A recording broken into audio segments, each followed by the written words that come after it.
ಆತ್ಮೀಯ ವಿದ್ಯಾರ್ಥಿಗಳೇ, ಜಿಲ್ಲಾ ಪಂಚಾಯತ್ ಶಿವಮೊಗ್ಗ ಮತ್ತು ಶಾಲಾ ಶಿಕ್ಷಣ ಇಲಾಖೆ ಪದವಿ ಪೂರ್ವ ಶಿವಮೊಗ್ಗ ಇವರ ಸಂಯುಕ್ತ ಆಶ್ರಯದಲ್ಲಿ ಸರ್ಕಾರಿ ಪದವಿ ಪೂರ್ವ ಕಾಲೇಜಿನ ವಿಜ್ಞಾನ ವಿದ್ಯಾರ್ಥಿಗಳಿಗೆ ಕಳೆದ ಕೆಲ ತಿಂಗಳಿನಿಂದ ಸಿಇಟಿ ಕೋಚಿಂಗ್ ಕಾರ್ಯಕ್ರಮವನ್ನು ಹಮ್ಮಿಕೊಳ್ಳಲಾಗಿದೆ. ಇದರ ಪ್ರಯುಕ್ತ ಈಗಾಗಲೇ 2 ಟೆಸ್ಟ್ಗಳು ನಡೆದಿದ್ದು, 3ನೇ ಟೆಸ್ಟ್ ಮೊನ್ನೆ ಶುಕ್ರವಾರ ಮುಗಿದಿದೆ. ಈ 3ನೇ ಟೆಸ್ಟ್ನಲ್ಲಿ ಬಂದಿರುವಂತಹ ಭೌತಶಾಸ್ತ್ರ ವಿಷಯದ ಎಲ್ಲ ಪ್ರಶ್ನೆಗಳಿಗೆ ಈ ವಿಡಿಯೋದ ಮೂಲಕ ಉತ್ತರವನ್ನು ಕೊಡಲಿಕ್ಕೆ ನಾನು ಪ್ರಯತ್ನ ಮಾಡ್ತಾ ಇದ್ದೇನೆ. ನಾನು ನಾಗೇಶ್ ಸೋಮಯಾಜಿ, ಭೌತಶಾಸ್ತ್ರ ಉಪನ್ಯಾಸಕ, ಸರ್ಕಾರಿ ಪದವಿ ಪೂರ್ವ ಕಾಲೇಜು ಅಮೃತ, ಹೊಸನಗರ ತಾಲೂಕು, ಶಿವಮೊಗ್ಗ ಜಿಲ್ಲೆ, ಇಲ್ಲಿನ ಉಪನ್ಯಾಸಕ. ಈಗ ಪ್ರಾಕ್ಟೀಸ್ ಪೇಪರ್ 3ರ ಎಲ್ಲ 23 ಪ್ರಶ್ನೆಗಳಿಗೆ ಉತ್ತರವನ್ನು ಕೊಡುವಂತಹ ಪ್ರಯತ್ನವನ್ನು ನಾನು ಮಾಡ್ತಾ ಇದ್ದೇನೆ. ಮೊದಲನೇ ಪ್ರಶ್ನೆ, if E and B represents electric and magnetic field vectors of an electromagnetic wave, the direction of propagation of electromagnetic wave is along ಅಂತ ಮೊದಲನೇ ಪ್ರಶ್ನೆ ಇತ್ತು. ಉತ್ತರಗಳು: ಮೊದಲನೇ ಆಯ್ಕೆ E, ಎರಡನೇ ಆಯ್ಕೆ B, ಮೂರನೇ ಆಯ್ಕೆ B ಕ್ರಾಸ್ E, ನಾಲ್ಕನೇ ಆಯ್ಕೆ E ಕ್ರಾಸ್ B ಅಂತ ಇದೆ. ನಮ್ಗೆ ಗೊತ್ತಿದೆ ಮ್ಯಾಕ್ಸ್ವೆಲ್ ಎಲೆಕ್ಟ್ರೋಮ್ಯಾಗ್ನೆಟಿಕ್ equation ಪ್ರಕಾರ, according to Maxwell, all electromagnetic waves, if all electromagnetic waves travel along x-axis, then electric field vector is along y-axis and magnetic field vector is along z-axis. ಅಂದ್ರೆ electromagnetic waves transverse in nature ಅಂತ ನಾವು Maxwell's equation ಇಂದ ಕಲ್ತಿದ್ದೀವಿ. ಹಾಗಾಗಿ electric field vector ಎಲ್ಲಾದ್ರೂ y axis ಅಲ್ಲಿದ್ದು magnetic field vector ಎಲ್ಲಾದ್ರೂ z axis ಅಲ್ಲಿ ಇದ್ರೆ, ಆಗ electromagnetic wave x axis, positive x axis ಅದು ಪ್ರಾಪಗೇಟ್ ಆಗ್ತಾ ಇರುತ್ತೆ. ನಮಗೆ cross product of 2 unit vector ನ ಕಾನ್ಸೆಪ್ಟ್ ಅಲ್ಲಿ ಗೊತ್ತಿದೆ. J cross k is equal to i ಅಂತ. ಇಲ್ಲಿ ಜೆ ಅಂದ್ರೆ unit vector along y axis, k ಅಂದ್ರೆ unit vector along axis, I ಅಂದ್ರೆ unit vector along X axis. ಹಾಗಾಗಿ ಈ ಈಕ್ವೇಶನ್ ಪ್ರಕಾರ ಎಲ್ಲಾ ಎಲೆಕ್ಟ್ರೋಮ್ಯಾಗ್ನೆಟಿಕ್ ವೇವ್ಗಳು ಎಕ್ಸ್ ಆಕ್ಸಿಸ್ ಅಲ್ಲಿ ಟ್ರಾವೆಲ್ ಆಗಬೇಕಾಗುತ್ತೆ. ಹಾಗಾಗಿ E cross B is the correct option for this particular question. Next, the frequencies of X rays, gamma rays and ultraviolet rays are respectively A, B and C. Then A is less than b, b is greater than c, a is greater than b, b is greater than c, a greater than b, b less than c, a less than b, b less than c ಅಂತ ಇದೆ. ಈಗ ನಮ್ಗೆ ಗೊತ್ತಿದೆ electromagnetic spectrum ಅಲ್ಲಿ we know that in all electromagnetic spectrum it is arranged, electromagnetic waves are arranged in the decreasing order of their frequency or increasing order of their wavelength. ಆ ರೀತಿ arrange ಮಾಡಿದ್ರೆ ಮೊದಲನೇದಾಗಿ ಬರುವಂತಹ electromagnetic wave gamma rays, it is having more frequency. Then comes X-ray, then come ultraviolet rays, ಆಮೇಲೆ visible region ಬರುತ್ತೆ, ಆಮೇಲೆ infrared region, ಆಮೇಲೆ radio waves ಬರುತ್ತೆ. ಇದರ ಪ್ರಕಾರ ನೀವು if you arrange all the electromagnetic waves, then obviously frequency of gamma ray is more than X-ray, which is more than ultraviolet ray. ಇಲ್ಲಿ frequency of gamma ray ನ B ಅಂತ ಕೊಟ್ಟಿದ್ದಾರೆ. ಹಾಗಾಗಿ B is greater than A, which is greater than C. Therefore, in the option choice ಅಲ್ಲಿ ಏನೇನಿದೆ, B is greater than A ಅಂತಿಲ್ಲ, A is less than B ಅಂತ ಕೊಟ್ಟಿದ್ದಾನೆ. ಹಾಗಾಗಿ ಆನ್ಸರ್ is A. ಮೂರನೇ ಪ್ರಶ್ನೆ, an object is placed at 40 cm from a concave mirror of focal length 20 cm. The image formed is ಅಂತ ಕೇಳಿದಾನೆ. ಮೊದಲನೇ ಆಯ್ಕೆ real inverted and same in size, real inverted smaller, virtual erect larger, virtual erect smaller ಅಂತ ಕೇಳಿದಾನೆ. Now let us go through the ray diagram of the image formed by the concave mirror when object is placed at 40 cm from a mirror of focal length 20 cm. ಇಲ್ಲಿ clear ಆಗಿ ಗೊತ್ತಾಗ್ತಾ ಇದೆ.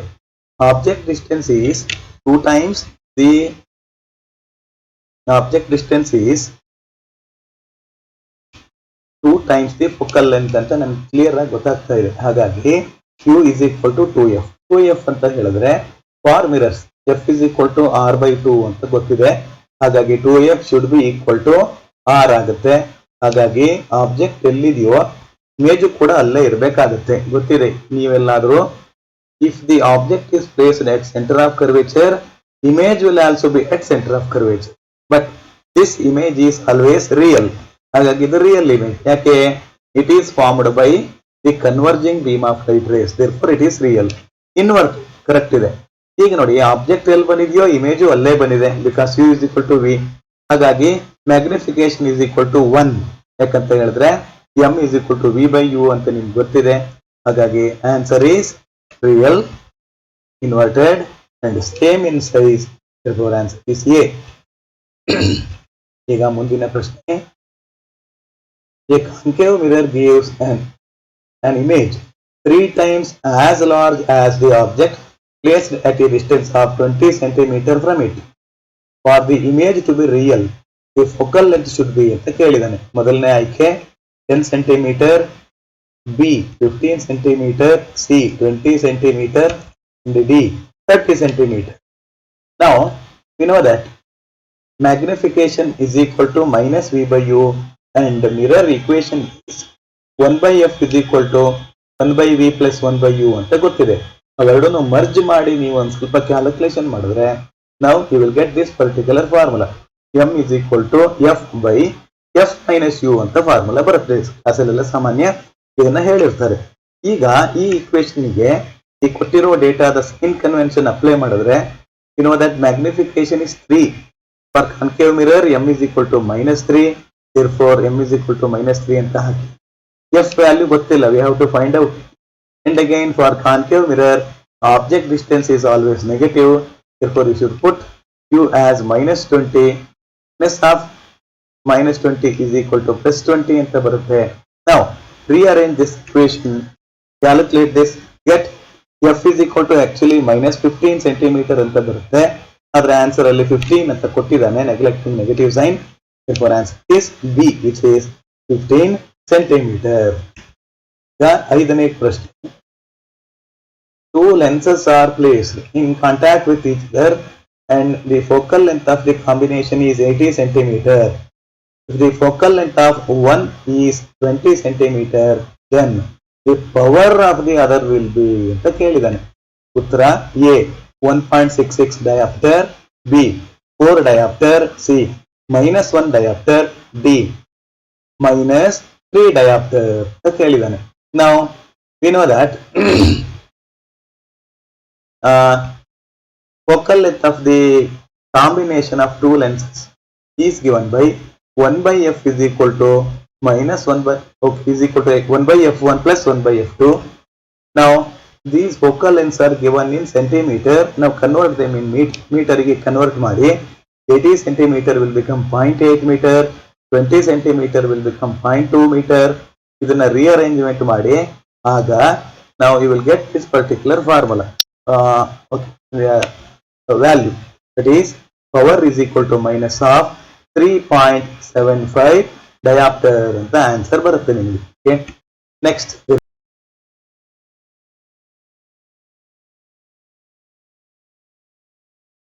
ಈಗ ಆರನೇ ಪ್ರಶ್ನೆ.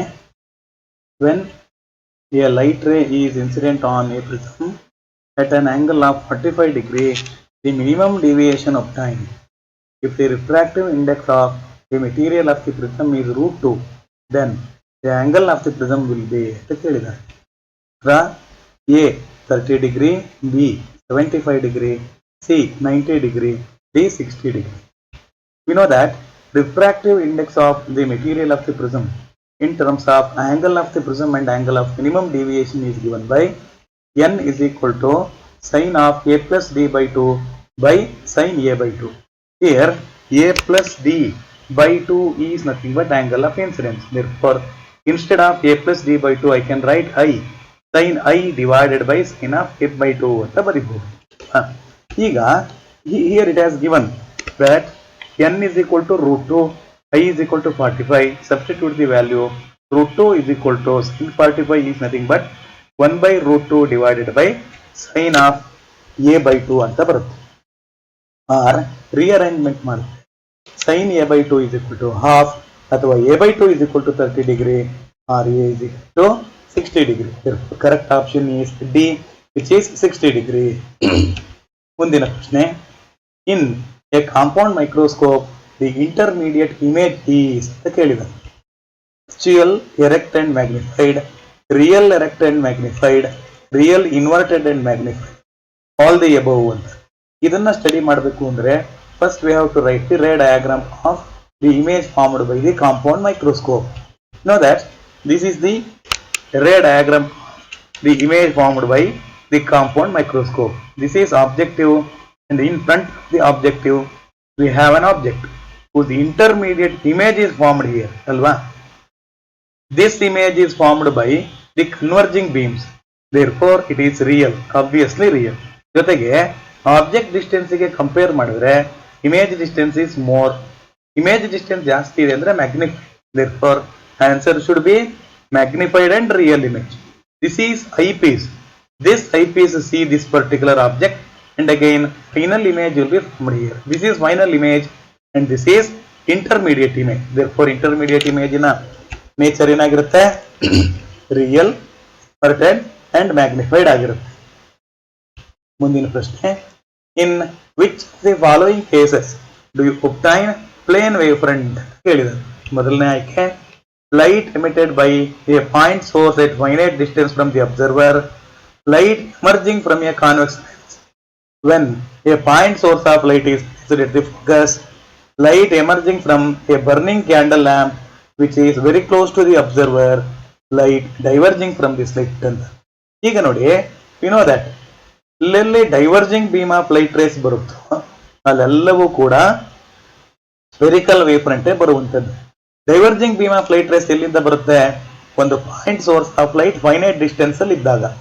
ಇಲ್ಲದೆ ಹೋದ್ರೆ ಓಕೆ, ಒಂದು ಸ್ಲಿಟ್ ಇಂದ ಲೈಟ್ ಹೊರಗಡೆ ಬರ್ತಾ ಇದೆ ಈ ರೀತಿ ಇದ್ದಾಗ, ಅಥವಾ ಒಂದು ಇನ್ಫೈನೈಟ್ ಡಿಸ್ಟೆನ್ಸ್ ಅಲ್ಲಿ ಆಬ್ಜೆಕ್ಟ್ ಇದೆ, ಆ ಆಬ್ಜೆಕ್ಟ್ ಅನ್ನ ನೀವು ಅದರಿಂದ ಬರುವಂತಹ ಲೈಟ್ ಅನ್ನ ಕಾನ್ವೆಕ್ಸ್ ಲೆನ್ಸಿನ ಮೇಲೆ ಬಿಡ್ತಾ ಇದ್ದೀರಿ, then all the light rays will be focused to a particular point. Therefore a refracted wave front spherical ಆಗಿರುತ್ತೆ. ಹಾಗಾದ್ರೆ ಸ್ಪೆರಿಕಲ್ ವೇವ್ ಫ್ರಂಟ್ ಎಲ್ಲೆಲ್ಲಿಂದ ಬರುತ್ತೆ, ಒಂದು ಫೈನೈಟ್ ಡಿಸ್ಟೆನ್ಸ್ ಅಲ್ಲಿ ಆಬ್ಜೆಕ್ಟ್ ಇದೆ ಸ್ಪೆರಿಕಲ್ ವೇವ್ ಫ್ರಂಟ್, ಅಥವಾ ಇನ್ಫೈನೈಟ್ ಡಿಸ್ಟೆನ್ಸ್ ಅಲ್ಲಿ ಆಬ್ಜೆಕ್ಟ್ ಇದ್ದು ಅಲ್ಲಿಂದ ಬರುವಂತಹ ಲೈಟ್ ರೇಸ್ ನ ನೀವು ಕಾನ್ವೆಕ್ಸ್ ಲೆನ್ಸಿನ ಮೇಲೆ ಬಿಟ್ರೆ ಆಮೇಲೂ ಕೂಡ ಅದು ಕನ್ವರ್ಜ್ ಆಗಿ ಸ್ಪೆರಿಕಲ್ ವೇವ್ ಫ್ರಂಟ್ ಬರುತ್ತೆ. ಇಲ್ಲಿ ಕೇಳಿರೋದೇನೋ ಪ್ಲೇನ್ ವೇವ್ ಫ್ರಂಟ್ ಎಲ್ಲಿದೆ ಅಂತ ಕೇಳಿದ್ದಾರೆ. ಈಗ ಪ್ಲೇನ್ ವೇವ್ ಫ್ರಂಟ್ ಬರಬೇಕು ಅಂದ್ರೆ object should be place at the focus of the convex lens. Let's assume this is the focus of the convex lens. Here we have an object. Diverging beam of light rays are falling on the convex lens. Iga image should be formed at infinity because object is at focus. Image should be at infinity. Infinite distance alli image formation ಆಗ್ತಾ ಇದೆ ಅಂತ. Wave front should be plane wave front ಆಗಿರಬೇಕು. Therefore answer for this question is light emerging from a convex lens when point source is placed at its focus. B is the correct option. Next one, in Young's double slit experiment, the fringe width with light of wavelength 6000 angstrom unit is found to be 4 mm. What will be the fringe width if the light of wavelength 4800 angstrom unit is used ಅಂತ ಕೇಳಿದ್ದಾರೆ. Option 2.8 mm, 3.2 mm, 4 mm, 5 mm. We know that fringe width of the fringes in Young's double slit experiment is given by beta is equal to lambda capital D by small d, where this capital D is nothing but distance between coherent sources and screen. Small d is nothing but distance between two coherent sources. In this case only lambda is changed, wavelength change ಮಾಡಿದಾನೆ. Capital D ಮತ್ತೆ small D constant ಇಟ್ಟಿದ್ದಾರೆ. therefore beta is proportional to lambda. ನಾನೀಗ ಏನ್ ಮಾಡ್ತೀನಿ ಅಂದ್ರೆ ಇದನ್ನ beta 1 ಅಂತ ತಗೊಳ್ತೀನಿ, ಇದನ್ನ ಲ್ಯಾಂಬ್ಡಾ 1 ಅಂತ ತಗೊಳ್ತೀನಿ. ಹಾಗಾಗಿ beta 1 is proportional to lambda 1. ಹಾಗಾದ್ರೆ beta 2 is proportional to lambda 2 ಆಗಿರಲೇಬೇಕು. ಎರಡು ಇಕ್ವೇಶನ್ ಅನ್ನ ಒಂದರಲ್ಲಿ ಡಿವೈಡ್ ಮಾಡ್ತೀನಿ. I will get this formula. Beta 2 by beta 1 is equal to lambda 2 by lambda 1. but beta 2 is unknown. Now beta 2 is equal to beta 1 into lambda 2 by lambda 1 ಅಂತ ಆಗುತ್ತೆ. Now substitute the value of lambda 2, lambda 1 and beta 1. You will get 3.2 millimeter as the answer for this question, which is the option B. Now 10th question. In a single slit diffraction experiment, the width of the slit is made double its original width. Then the central maximum of the diffraction pattern will become narrower and fainter, narrower and brighter, broader and fainter, broader and brighter ಅಂತ ಕೊಟ್ಟಿದ್ದಾರೆ. Answer narrower and brighter. ಯಾಕೆ ಅಂತ ಹೇಳಿದ್ರೆ we know that condition for minima formed on the screen by a single slit is given by a sin theta is equal to n lambda, where a is slit width, theta is angle of diffraction, n is number of minima, lambda is wavelength of light from which that diffraction pattern is formed. ಈಗ n is equal to 1 ಅಂತ ತಗೊಂಡ್ರೆ that is first minimum. First minimum ಗೆ theta value ತುಂಬಾ ಕಡಿಮೆ ಇರಬೇಕು. If theta is very small, we can write sin theta as theta. Therefore, you can rewrite this equation as a theta is equal to lambda ಅಂತ ಬರಿಬಹುದು ಅಲ್ವಾ. ಈಗ here lambda is constant. ಇಲ್ಲಿ wave length change ಮಾಡಿಲ್ಲ. Change ಮಾಡಿರೋದು ಯಾವ್ದು? Slit width ಅನ್ನ double ಮಾಡಿದನು. ಹಾಗಾಗಿ ಎ ಡಬಲ್ ಆಗ್ತಾ ಬಂದಂಗೂ ಥೀಟಾ ಕಡಿಮೆ ಆಗ್ಬೇಕು ಅಲ್ವಾ. ಆಂಗಲ್ ಆಫ್ ಡಿಫ್ರಾಕ್ಷನ್ ಕಡಿಮೆ ಆಗ್ತಾ ಇದೆ ಅಂತ ಹೇಳಿದ್ರೆ ಸೆಂಟ್ರಲ್ ಮ್ಯಾಕ್ಸಿಮಮ್ ವಿಡ್ತ್ ಕಡಿಮೆ ಆಗ್ತಾ ಇದೆ. ಹಾಗಾಗಿ ಇದು ನ್ಯಾರೋ ಆಗ್ತಿದೆ ಅಂತ ಅರ್ಥ. ಈಗ ಸ್ಲಿಟ್ ವಿಡ್ತ್ ಅನ್ನ ಜಾಸ್ತಿ ಮಾಡ್ತಾ ಇದ್ದೀರಿ ಅಂದ್ರೆ more and more light is entering into the slit. Therefore, central maximum will become brighter. Therefore, answer for this question is narrower and brighter. Another question. A polarized light of intensity 1 watt per meter square is passed through a polaroid at angle of 30 degree. Then the intensity of transmitted wave is ಅಂತ ಕೇಳಿದಾನೆ. ಒಂದು 3/4 watts per meter square, half watt per meter square, 1 watt per meter square, 0 ಅಂತ ಕೇಳಿದಾನೆ. Now we know that from Malus law, intensity of light transmitted through a polaroid is equal to intensity of light falling on it, which is intensity of polarized light which is falling on it, which is I naught into cos square theta, where theta is angle between cos axis of the polaroid and the plane of vibration of the polarized light alva. Ega now substitute the value of I naught. Here I naught is given as 1 watt per meter square. Therefore 1 watt per meter square into cos 30 whole square. Cos 30 andre root 3/2 square ಮಾಡಿದ್ರೆ 3/4.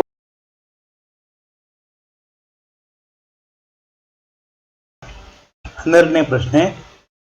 Which of the following statements is not true about photoelectric emission?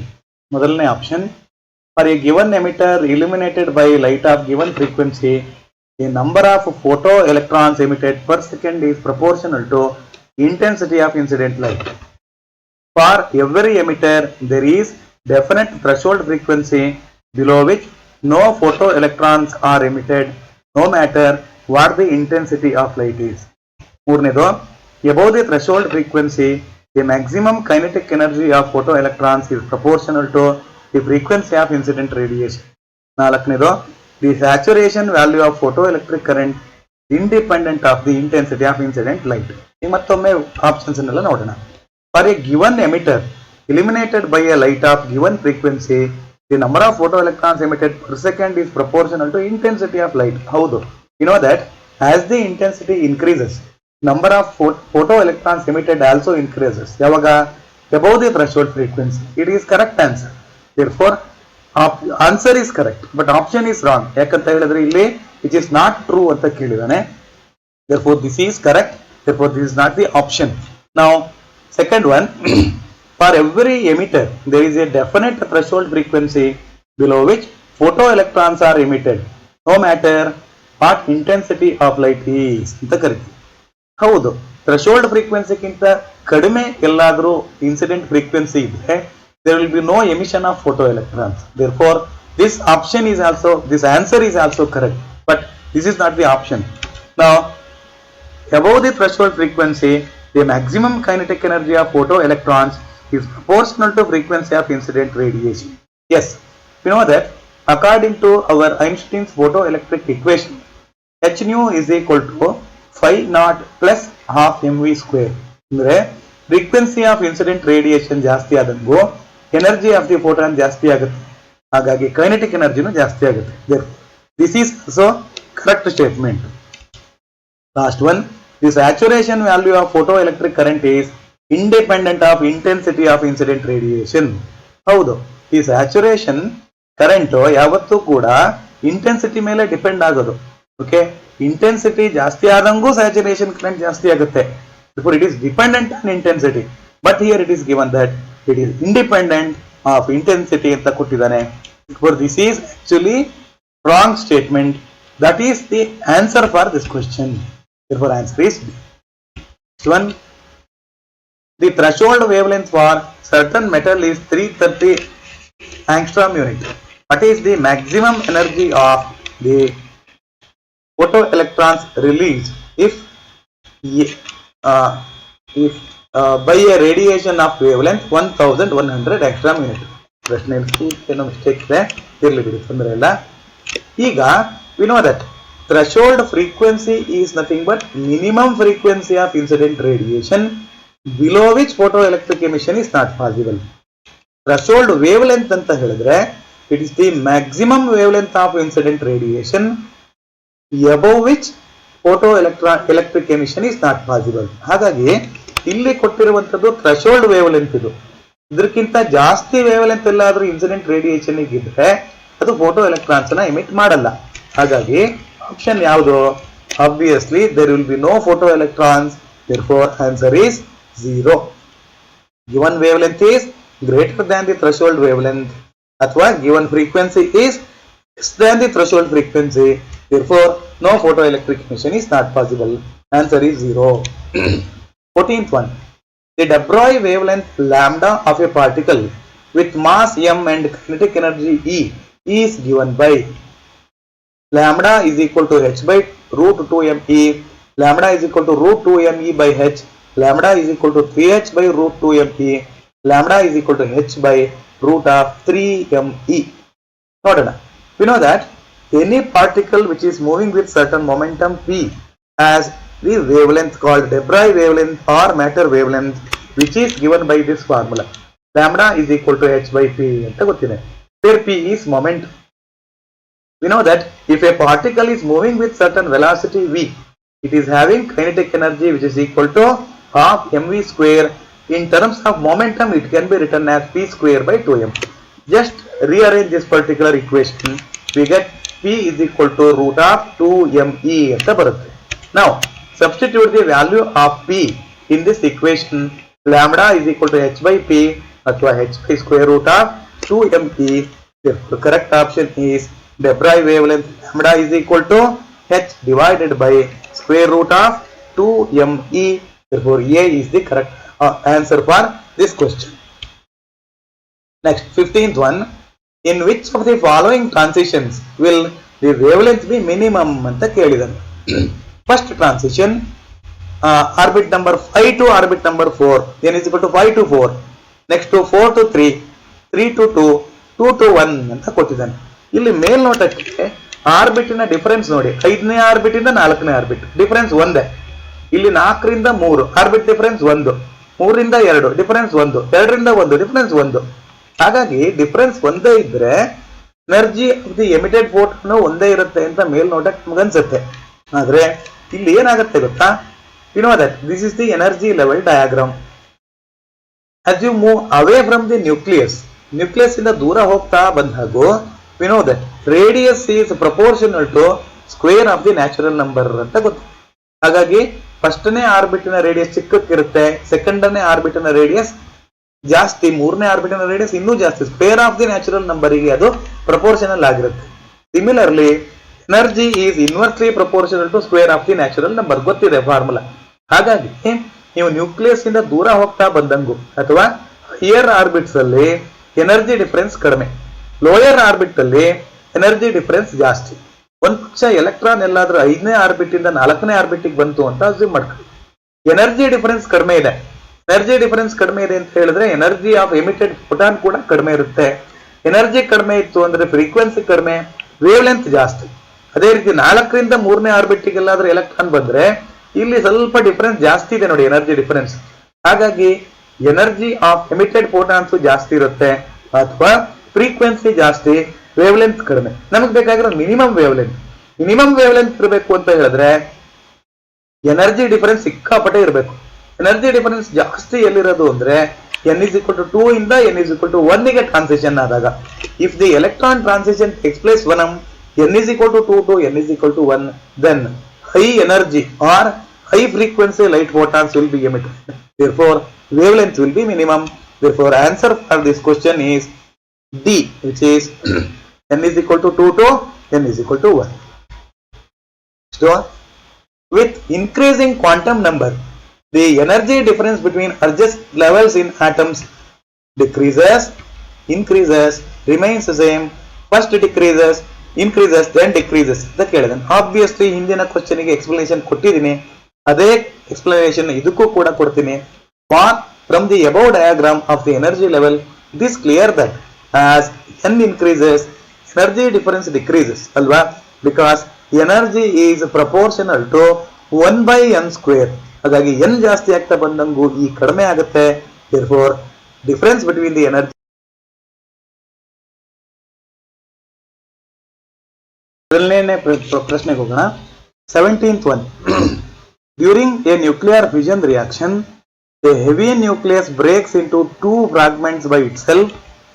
A light nucleus bombarded by thermal neutrons breaks up.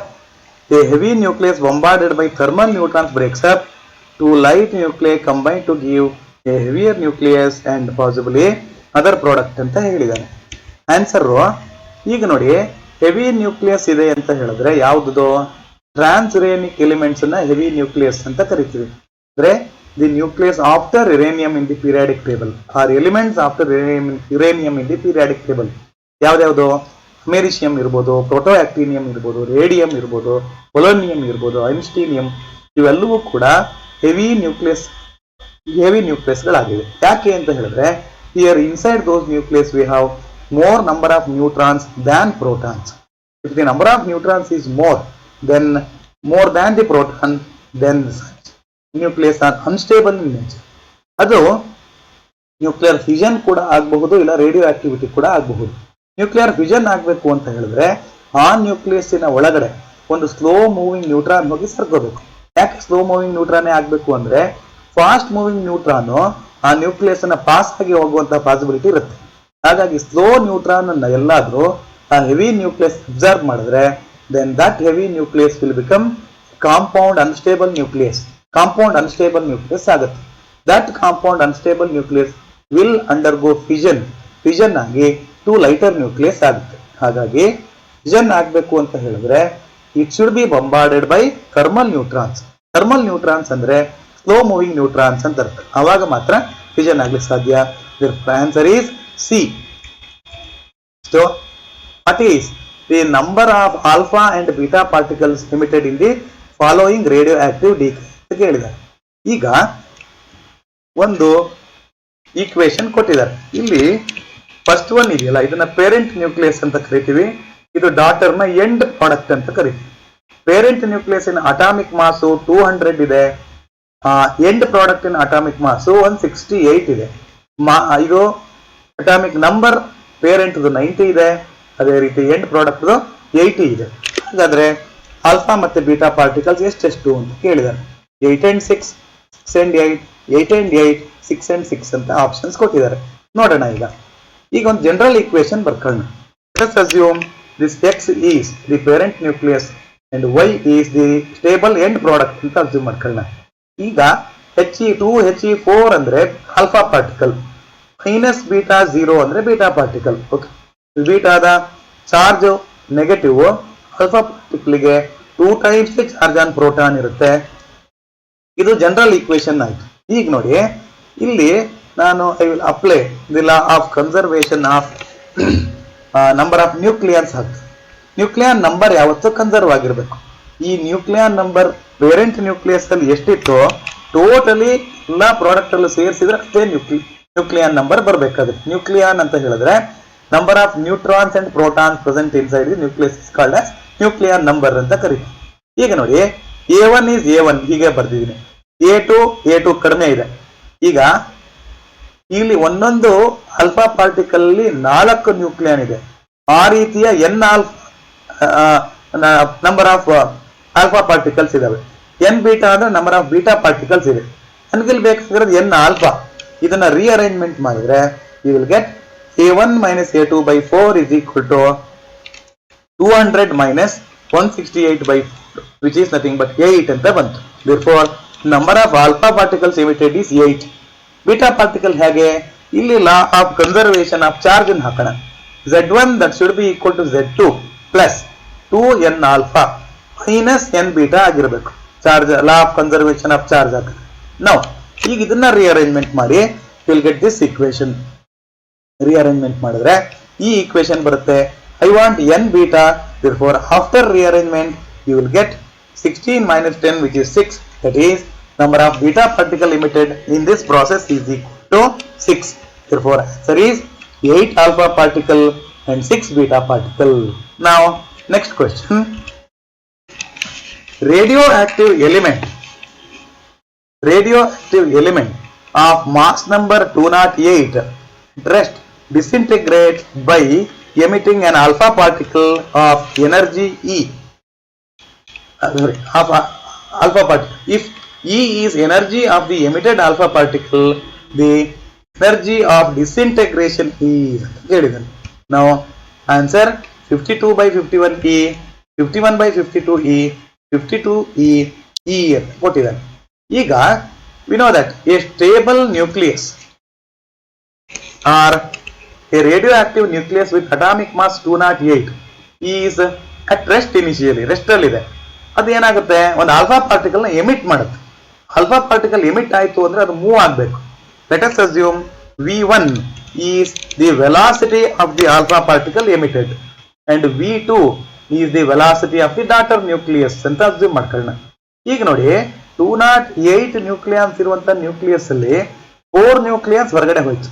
ಹಾಗಾದ್ರೆ daughter nucleus ಅಲ್ಲಿ ಇರೋದು 204 nucleons ಅಲ್ವಾ. ಈಗ conservation of linear momentum ಹಾಕಿದ್ರೆ momentum of daughter nucleus that should be equal to momentum of alpha particle. Momentum ಅಂದ್ರೆ mass into velocity. therefore 204 into V2 that should be equal to 4V1. ಈಗ energy of the alpha particle ಎಷ್ಟು ಅಂತ ನೋಡೋಣ. E1 ಅಂತ ಕರೆಯೋಣ. E1 is equal to half mv square, where m is mass of alpha particle, v is velocity of alpha particle which is taken as v1 ಅಂತ ತಗೊಂಡಿದೀವಿ ನಾವು. ಹಾಗಾಗಿ ಇದು half 4v1 square ಆಯ್ತು.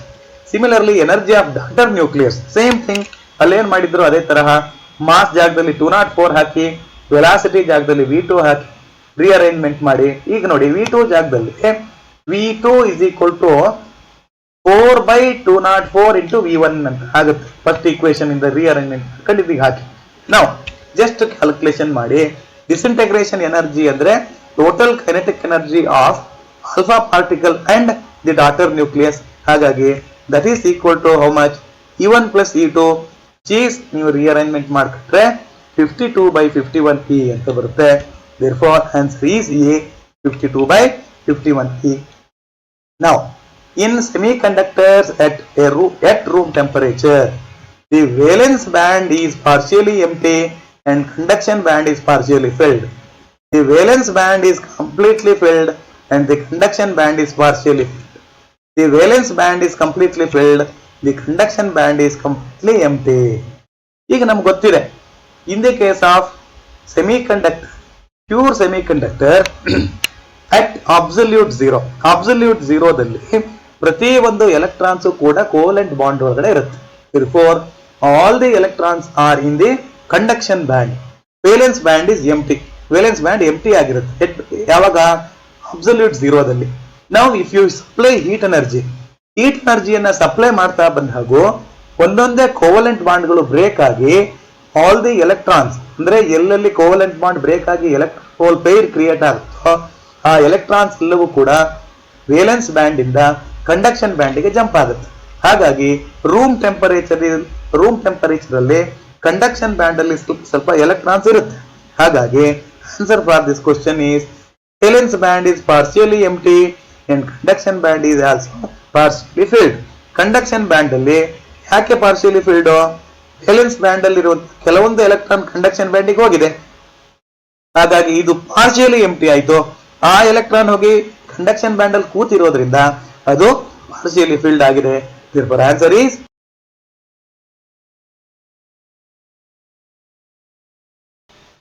now 22nd question.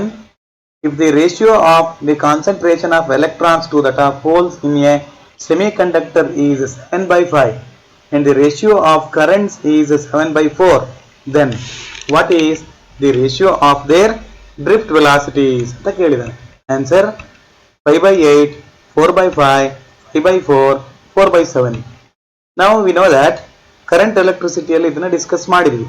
Current through any conductor or insulator is given by NA VD into E ಅಥವಾ E into VD. Here in this case N and E are A and E are constants. Area of cross section ಮತ್ತೆ charge of electron constant ಇರೋದ್ರಿಂದ current is dependent only on N and VD. N ಮತ್ತೆ number of electrons per unit volume ಮತ್ತೆ drift speed ಮೇಲೆ depend ಆಗಿರುತ್ತೆ. ಇಲ್ಲಿ hole ಮತ್ತೆ electron density ಕೊಟ್ಟಿದ್ದಾರೆ, ಜೊತೆಗೆ ಕರೆಂಟ್ಸ್ ಅನ್ನು ಕೊಟ್ಟಿದ್ದಾರೆ, ಐ ಮತ್ತೆ ಎನ್ ಅನ್ನ ಕೊಟ್ಟಿದ್ದಾರೆ, ವಿಡಿ ಅನ್ನ ಕಂಡುಹಿಡಿಯ ಕೇಳಿದ್ದಾರೆ. ಈಗ ನೋಡಿ ಕರೆಂಟ್ ಒಂದು ಈಕ್ವೇಶನ್ ನೋಡಿ, I e proportional to n e v e ಅಂತ ಒಂದು ಈಕ್ವೇಶನ್, ಹೋಲ್ಸಿಗೆ ಒಂದು ಈಕ್ವೇಶನ್, ಎಲೆಕ್ಟ್ರಾನ್ಸಿಗೆ ಒಂದು ಹೋಲ್ಸಿಗೆ ಒಂದು. ಹೋಲ್ಸಿಗೆ I H proportional to N H V H ಅಂತ ಬರ್ಕೊಂಡ್ಬಿಟ್ಟು ಒಂದರಲ್ಲಿ ಡಿವೈಡ್ ಮಾಡಿ you will get this equation ಅಲ್ವಾ. ನಾವು ನಮಗೆ ಬೇಕಾಗಿರೋದು ಯಾವುದು? V E by V H, drift ವೆಲಾಸಿಟಿಯ ರೇಷಿಯೋ. ವ್ಯಾಲ್ಯೂಸ್ ಎಲ್ಲ ಸಬ್ಸ್ಟಿಟ್ಯೂಟ್ ಮಾಡಿ ನೀವು ಈ ಫೈನಲ್ ಆನ್ಸರ್ 4/5 ಅಂತ ಬರುತ್ತೆ. P H by V E is equal to 4/5. therefore answer is B. Now for a p type semiconductor which of the following statements is true ಅಂತ ಕೇಳಿದ. First one, electrons are the majority charge carriers and pentavalent atoms are the dopants. ನಮ್ಗೆ ಗೊತ್ತಿದೆ this is the condition for N type material ಅಲ್ವಾ. N type material ಆಗಬೇಕು ಅಂದ್ರೆ electrons majority charge carriers ಆಗಿರಬೇಕು, ಆಮೇಲೆ pentavalent impurity atom impurity ಆಗಿರಬೇಕು. Electrons are majority carriers and trivalent atoms are dopants ಅಂತ ಕೊಟ್ಟಿದ್ದಾನೆ. ಎಲೆಕ್ಟ್ರಾನ್ಸ್ ಮೆಜಾರಿಟಿ ಚಾರ್ಜ್ ಕ್ಯಾರಿಯರ್ಸ್ ಅಲ್ಲ P type ಅಲ್ಲಿ, holes are majority charge carriers. Trivalent ಹೌದು, ಆದ್ರೆ ಎಲೆಕ್ಟ್ರಾನ್ಸ್ ಮೆಜಾರಿಟಿ ಅಲ್ಲ. therefore B is not the answer. C, holes are majority carriers, the trivalent atoms are the dopants. ಹೌದು, majority charge carriers holes ಜೊತೆಗೆ trivalent atoms are the dopants. Correct answer ಇದು. Fifth one, holes are majority carriers and the pentavalent atoms are the dopants ಅಂತ ಕೊಟ್ಟಿದ್ದಾನೆ. Pentavalent impurity atom ಅಂತ ಹೇಳಿದ್ರೆ pentavalent ನಮ್ಗೆ ಗೊತ್ತಿದೆ. ಸಾಮಾನ್ಯವಾಗಿ ಸೆಮಿಕಂಡಕ್ಟರ್ ಅಲ್ಲಿ ಇರುವಂತದ್ದು 4 ವೇಲೆನ್ಸ್ ಎಲೆಕ್ಟ್ರಾನ್. ಒಂದು ಎಕ್ಸ್ಟ್ರಾ ಎಲೆಕ್ಟ್ರಾನ್ ಕೊಟ್ಬಿಟ್ರೆ ಅದು negative type N type semiconductor ಆಗುತ್ತೆ. ಪೆಂಟಾವೆಲೆಂಟ್ ಇಂಪ್ಯೂರಿಟಿ ಒಂದು ಎಕ್ಸ್ಟ್ರಾ ಎಲೆಕ್ಟ್ರಾನ್ ಡೊನೇಟ್ ಮಾಡುತ್ತೆ. ಆದ್ರೆ ಪಿ ಟೈಪ್ ಸೆಮಿಕಂಡಕ್ಟರ್ ಆಗ್ಬೇಕಾದ್ರೆ ಎಲೆಕ್ಟ್ರಾನ್ ಡಿಫಿಷಿಯನ್ಸಿ ಇರಬೇಕು. therefore answer for this question is ಯಾವುದು? C, holes are majority charge carriers, trivalent atoms are the dopants. ಯಾವ್ಯಾವ್ದು dopant? Boron, aluminium, ಗೇಲಿಯಂ ಇವೆಲ್ಲವೂ ಕೂಡ ಡೋಪೆಂಟ್ಗಳಾಗಿರ್ತವೆ. ಇಲ್ಲಿಗೆ 3ನೇ ಟೆಸ್ಟ್ ಅಲ್ಲಿ ಕೊಟ್ಟಿರುವಂತಹ ಎಲ್ಲ 23 ಪ್ರಶ್ನೆಗಳಿಗೂ ಕೂಡ ಉತ್ತರವನ್ನ ನಾನಿಲ್ಲಿ ಹೇಳಿದ್ದೀನಿ. ನಿಮ್ಗೆ ಏನೇ ಡೌಟ್ಸ್ ಇದ್ರೂ ಕೂಡ ಡೌಟ್ ಕ್ಲಿಯರಿಂಗ್ ಸೆಷನ್ ನಲ್ಲಿ ಕೇಳಬಹುದು. ಓಕೆ, ಧನ್ಯವಾದಗಳು. All the best.